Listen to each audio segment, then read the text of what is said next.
इतना बता दो, असर हुआ कि नहीं? कुछ तो असर जरूर हुआ है। सम्राट कल हमारे घर आया था।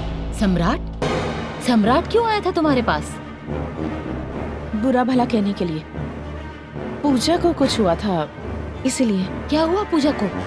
सम्राट ने तो बताया ही होगा, मुझे भी बताओ, मैं जानना चाहती हूँ।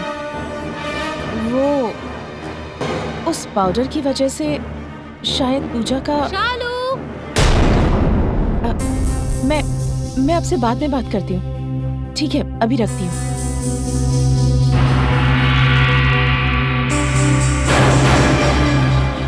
आखिर उस पाउडर ने क्या असर किया होगा?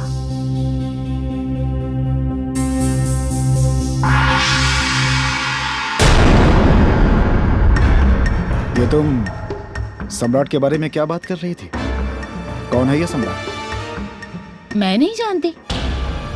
लेकिन अभी तो तुम सम्राट का नाम ले रही थी। वो मेरे क्लाइंट है शालू। वो किसी वजह से सम्राट और उसकी पत्नी पर काला जादू करना चाहती थी। मैंने अपनी फीस लेकर काम कर दिया, बस। शालू, ये नाम तो सुना हुआ लग रहा है। कहीं ये गुड्डू भैया की बहन तो नहीं है? भैया, मैं अपने क्लाइंट से इतना पूछताछ नहीं करती, काम से काम रखती हूँ, बस।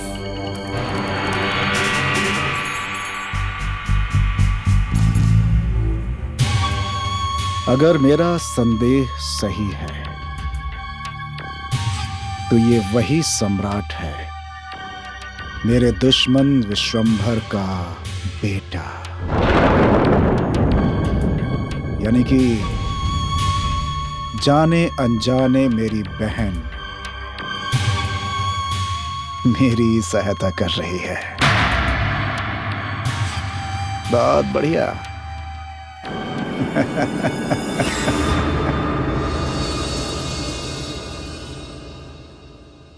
इतने दिनों से मैं जिसको सीधा साधा सिविल इंजीनियर समझ रही थी, वो एक गुंडा है, माफिया है। मेरा विश्वास करने का तो मन ही नहीं कर रहा। लेकिन सच्चाई का सामना तो करना ही पड़ेगा।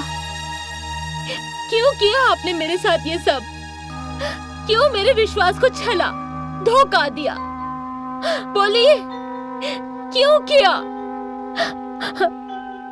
अगर आपने मुझे पहले बता दिया होता तो आज मुझे ये सब बुरा नहीं लगता जितना किसी और के मुंह से सुनने पर लग रहा है। अब देखो आशु, हम डरते थे। हमको लगता था कि हम तुमको कहीं खो ना दें, इसलिए। नहीं सुनना है मुझे। आपने मेरे विश्वास को ठगा है।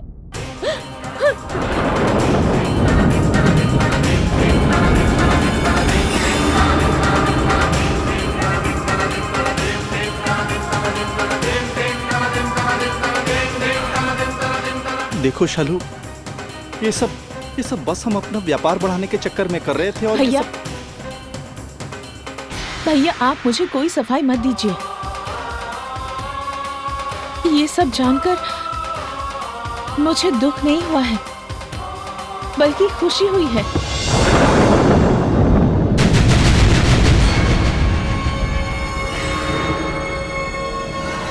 हाँ भैया, मुझे सच में आप पर बहुत फक्र है कि मैं एक सीधे साधे सिविल इंजीनियर की बहन नहीं हूँ, बल्कि एक बाहुबली की बहन हूँ। मुझे तो ये सोचकर ही अजीब सा रोमांच हो रहा है। ताना मार रही हो शालू?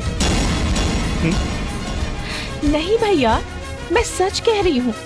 आपने काम ही ऐसा किया है, तारीफ के काबिल। मतलब आपने बहुत अच्छा किया भैया, जो सम्राट को किडनैप कर लिया। जाने अनजाने आपने मेरी बहुत बड़ी मदद की है। भैया, मैं सम्राट को पूजा से अलग करना चाहती थी और आपने वही किया।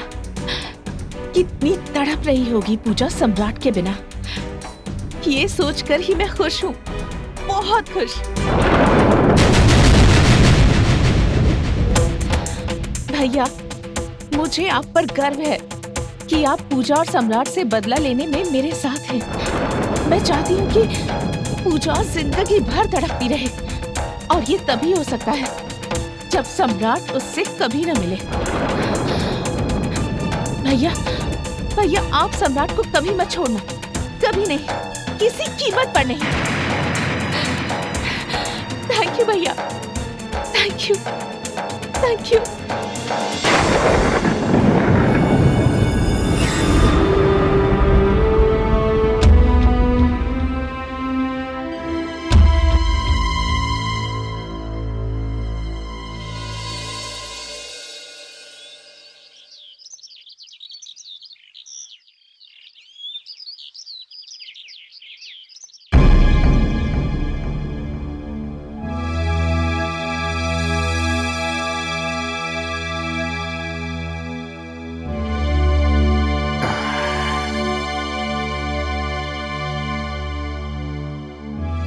मोहन आनंद आजाद जी, ये गर्दनी बाग वाला टेंडर मैं हर हाल में हत्या कर रहूंगा। सक्सेना साहब बिशंबर को छोड़कर ये टेंडर आपको देंगे? मुझे तो नहीं लगता केजी साहब। पूरे पटना में सक्सेना साहब के विश्वासी बिल्डर बिशंबर जी हैं। ये बताना जरूरी तो नहीं है आपको? और सक्सेना साहब इस जमाने के अफसर हैं। वो घूस लेना तो दूर, घूस का नाम भी सुनना पसंद नहीं करते हैं। मुझे ये अच्छी तरह से मालूम है मोहन आनंद आजाद जी। फिर आप इतने विश्वास के साथ कैसे कह सकते हैं कि गर्दनी बाग वाला टेंडर आप हर हाल में हथिया लेंगे? मोहन आनंद आजाद जी, इस ब्रीफ केस में 10 लाख रुपए हैं, और ये आप किसी भी तरह से सक्सेना साहब तक पहुंचा दीजिए। और उनके गुस्से का शिकार हो जाऊं, जेल चला जाऊं, अपने घर परिवार वालों को बीच सड़क पर लाकर खड़ा कर दूं। अच्छा मजाक कर रहे हैं केजी साहब आप। लेकिन इसके बदले में आपको पैसे भी तो मिल रहे हैं। लेकिन आपको टेंडर नहीं मिलेगा। सक्सेना साहब अगर बिगड़ गए तो जब तक पटना में रहेंगे आपको एक भी सरकारी टेंडर नहीं मिलने वाला है। मोहन आनंद आजाद जी, ये ब्रीफ केस सक्सेना साहब के पास पहुंचाकर उनसे सिर्फ ये कह दीजिएगा कि ब्रीफ केस विश्वंभर सेठ ने पहुंचवाया है।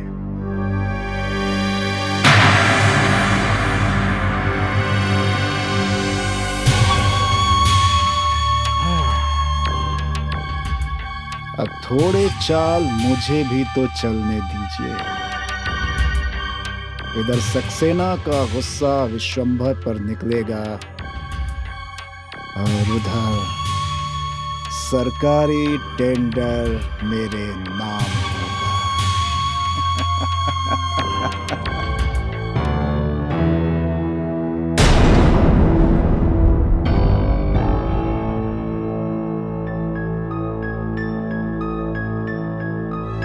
भैया क्या सोच रहे हैं? अब कुछ नहीं, बोलो, कोई बात है? भैया आप चाहते हैं ना कि मेरा घर बस जाए, मैं शादी कर लूं? मुझे लगा कि आप सही हैं। मैंने बहुत सोचा अपने बारे में कि मैं जो कर रही हूं क्या वो ठीक है। सम्राट से बदला लेने में मैं अपनी जिंदगी क्यों बर्बाद कर रही हूं? क्या मिलेगा मुझे इन सब से? सिर्फ तकलीफ और कुछ नहीं। इसलिए मैंने एक फैसला लिया है कि आप जहां चाहेंगे, जिससे चाहेंगे, मैं शादी करने के लिए तैयार हूं। तुम सच कह रही हो?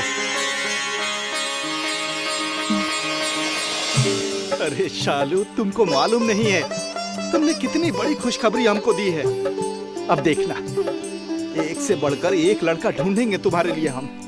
ऐसा विवाह करेंगे कि पूरा पटना सालों तक याद रखेगा।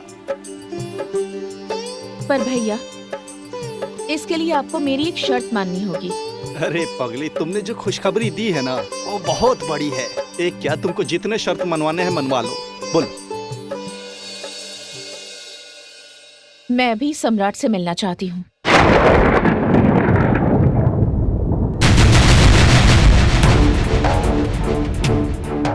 लेकिन सिर्फ 5-10 मिनट के लिए। उसके बाद आप जो बोलेंगे मैं वही करूंगी। नहीं, ये नहीं हो सकता। सम्राट और तुम्हारी मुलाकात नहीं हो सकती, क्योंकि हम नहीं चाहते हैं कि तुम लोग एक दूसरे के सामने एक बार फिर से आओ। लेकिन अभी तो आप हमारी हर शर्त मान रहे थे। अरे तुम समझ क्यों नहीं रही हो? अरे हमारा मतलब है कि वो कहाँ है, कहाँ नहीं है, कहाँ ढूंढवाएंगे उसको। सम्राट को ढूंढने की जरूरत नहीं है, वो आपके कब्जे में है, मैं जानती हूँ। कुछ भी नहीं जानती हो तुम लोग, सब वहम है तुम लोगों का। सम्राट हमारे कब्जे में नहीं है। और हम तुमको एक बार फिर से बोल रहे हैं, तुमको उससे मिलने की जरूरत नहीं है। ठीक है, अब मैं और कर भी क्या सकती हूँ। मैंने तो सोचा था शादी करूंगी, घर बसाऊंगी, पर आप नहीं चाहते तो ना सही। तो मैं पूजा और सम्राट से बदला लेने का कार्यक्रम फिर शुरू कर देती हूँ। अब मेरी जिंदगी का एक ही मकसद है, बदला।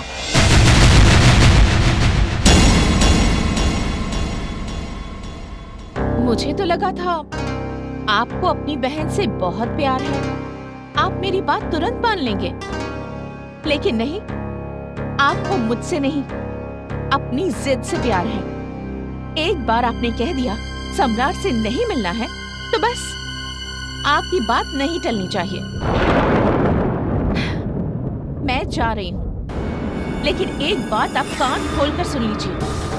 अगर सम्राट आपके कब्जे में नहीं है तो कोई बात नहीं, लेकिन अगर है, जैसा कि मुझे विश्वास है, तो आप जिंदगी भर खुद पर अफसोस करेंगे कि काश मैंने अपनी बहन को सम्राट से मिलने दिया होता, उसका भी घर बस सकता था।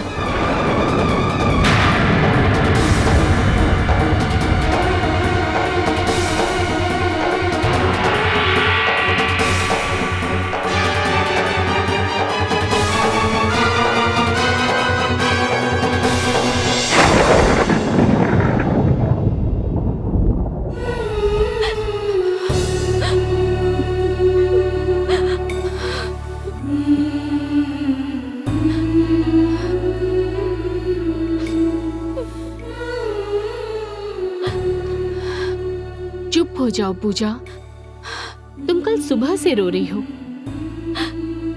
तुम्हारे बाबूजी कोशिश में लगे हैं, सम्राट जल्दी ही घर वापस आ जाएगा। जल्दी मने कब माँ जी? कब? पूरा दिन निकल गया, पता नहीं कैसी हालत में होंगे वो। मुझसे अब रहा नहीं जाता।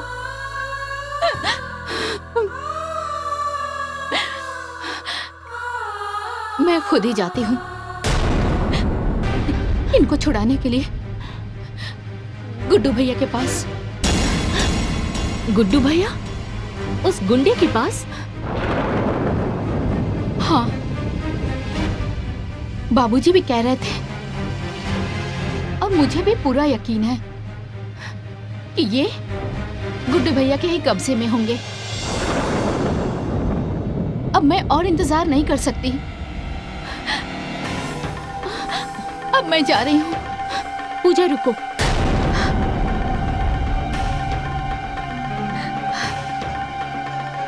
कोई भी कदम जल्दबाजी में मत उठाओ। तुम्हारे बाबूजी भी गुड्डू को चेतावनी देकर आए हैं।